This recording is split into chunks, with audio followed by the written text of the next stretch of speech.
All right, how are we doing? Finishing out the week here before a day off. Big day today. A lot of work to get done. Going to be highly competitive. What do we got? What did you see from your first high-tempo day yesterday? A lot of high tempo.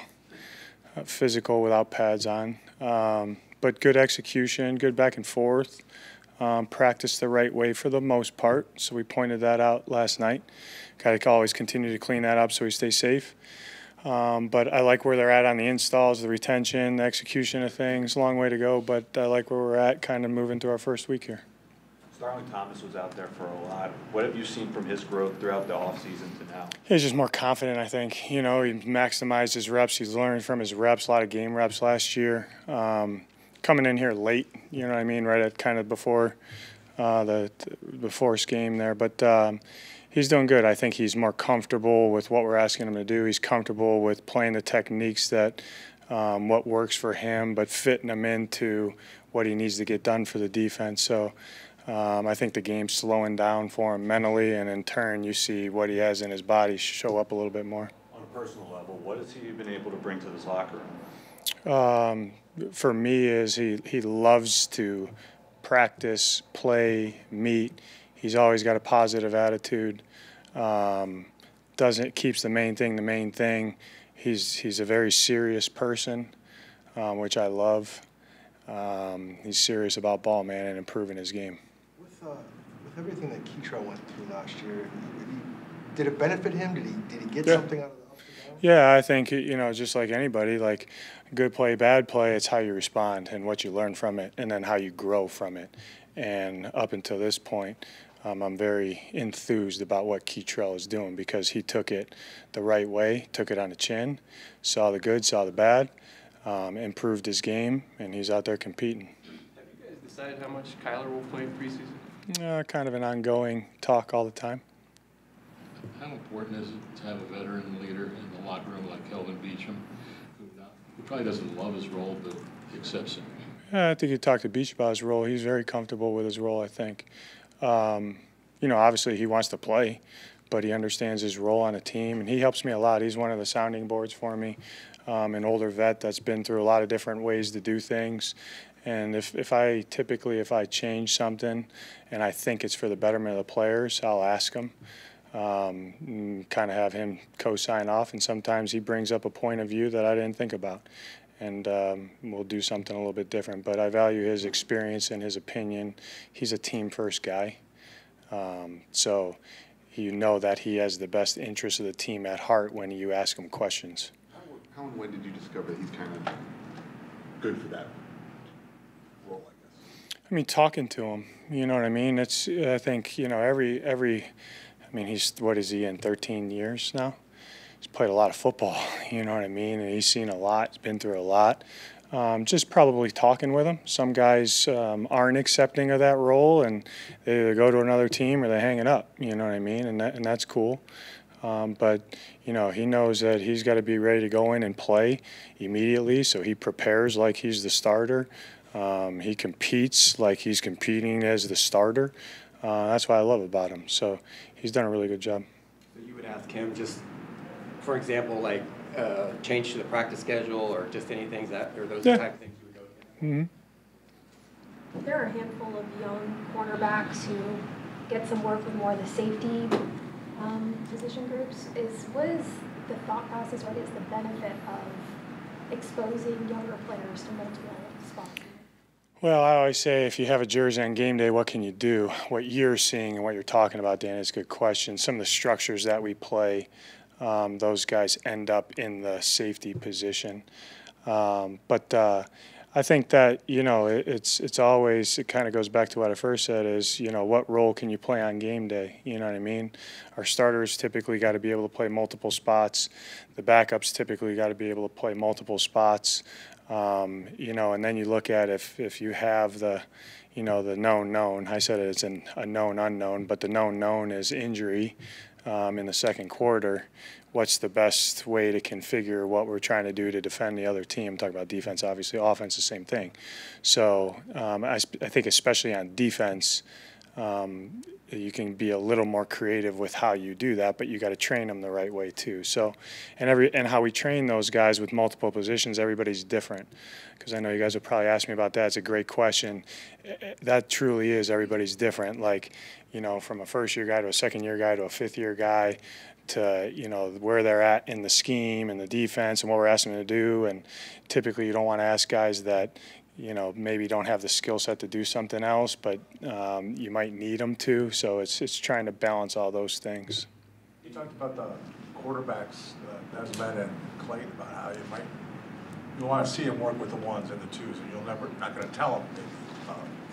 Why is that so important in your evaluation and your staff's evaluation? Because it's real-time football, that's what could happen. So I'm always trying to put our guys in as much as we can what's going to go on Sundays. So if you structure everything in a way to be deliberate about a coach because it makes you feel comfortable, I think you're actually hamstringing the player. So that's put them in a situation that could possibly come up that we know is going to be, if you let it be a stressful situation that you got to be psychologically prepped for to go out and play. We try to do that as much as we can. Jonathan, we ask you a lot about Paris, and I know this is his natural position, but when you get to the off season or you're coming into a season, what are the signs that you're looking for that tell you he's ready to man this critical position? With Paris, obviously.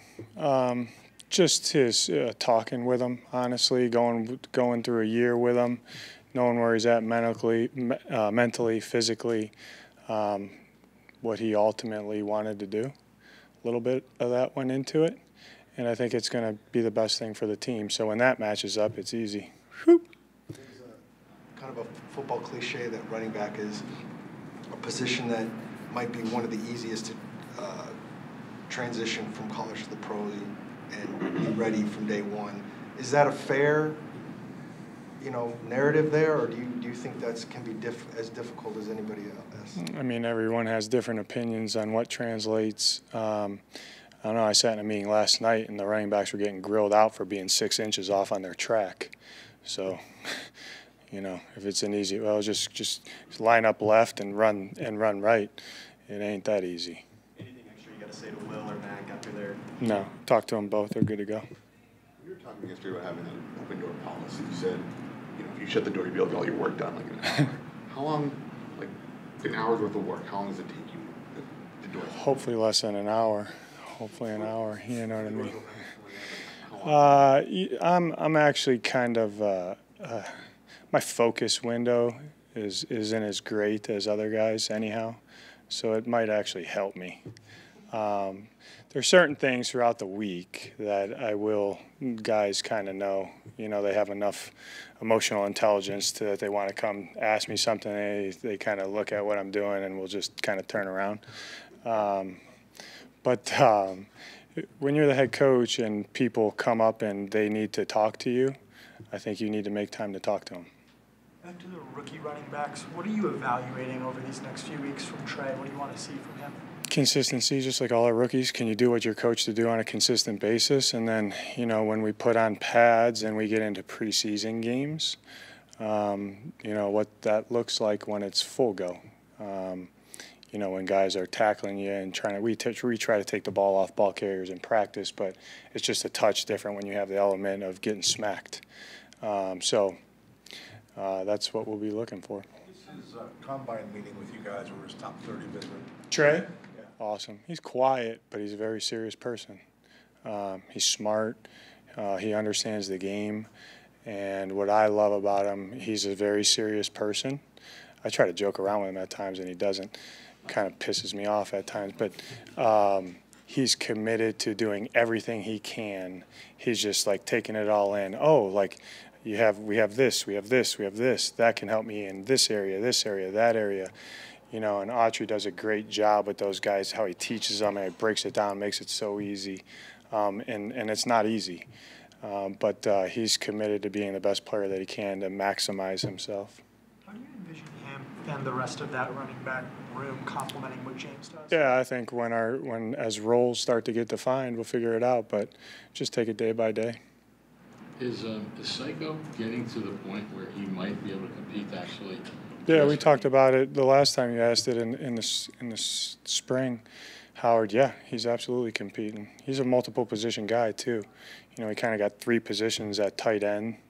How Drew deploys them and uses them, and what they're asked to do within the offense, and he can kind of move around and bump around if he's playing with Travis or he's playing with Trey or he's playing with Tip. He can kind of move around. Very versatile player. He's doing good. You mentioned yesterday that mistakes were a really good opportunity for players to learn. Is that something you guys watch for, and not necessarily the mistake part of it, but how they respond to it? Absolutely, Donnie. That was yesterday. You can ask Drew about it when you talked to him. I was like, oof, that stung. Somebody, you know, made a mistake a day ago, and we made the same mistake. And that's not gonna fly, you know. So there's a high accountability of, I tell them, I understand you guys are going to make mistakes, but when you're in that same situation on the same player, the same call on defense, or the same deal, like, you got to see it corrected. And not that it never happens, because it does, but that's what you're looking for. Okay, like, we made the mistake, we corrected it, you understand, we took you through it, yada, yada, yada. Now go execute it the right way, because now it shows me you're getting better. And that's what we're looking for as coaches. Are we getting better on a daily basis? This sort of holistic approach to roster building. It's not just DB against DB. Yeah. How does having expanded practice squad impact that? Awesome, yeah, huge. You know what I mean? I think that, you know, that's why we've talked about it. Those practice squad spots are critical to your team. Not just because of what they're doing on a week-in and week basis, but now with elevations and all the different rules. Jeff Rogers is a mastermind at it, you know, and Jeff keeps me on point. Sometimes I get tunnel vision with those things, you know, and he says, yeah, I know what you're thinking week 3, but what about week 5 if we do that? What about week 8 if we do that? Like, is that the right thing to do week 3? So he helps me a ton. Obviously, Monty and I talk about that, but you got to have a little bit of, with those different spots, with the practice squad being the number that it is, you got to have a little foresight of what's coming down the road too when you make certain decisions. You've had an infusion of defensive tackle talent come in the building over the last 6 months, even without full pads on. Are you able to kind of sense that presence this early in camp? Yeah, that's a good question, Johnny. I think I told D when we got off the field yesterday, I said, D-line came to play today.